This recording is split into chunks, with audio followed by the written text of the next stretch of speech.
In this guide, we're going over if Forza Horizon 6 has cross progression and if it supports cross save here in game. Before we do get into this guide, make sure to like the video and subscribe to the channel with all notifications on.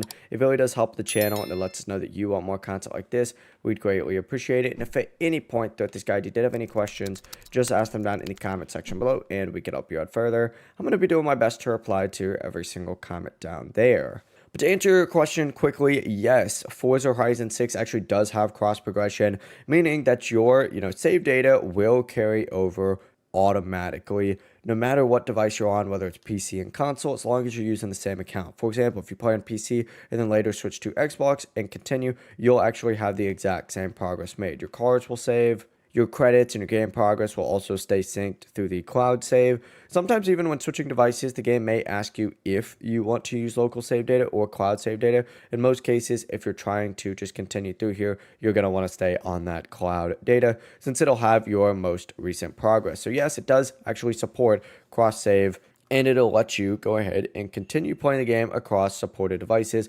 That's the full process. If you guys had any questions, ask them down in the comment section below and we can help you out further. I'm going to be doing my best to reply to every single comment down there. Before you do leave this guide, make sure to like the video and subscribe to the channel with all notifications on. It really does help us out and lets us know that you want more content. Have a great rest of your day though. Peace.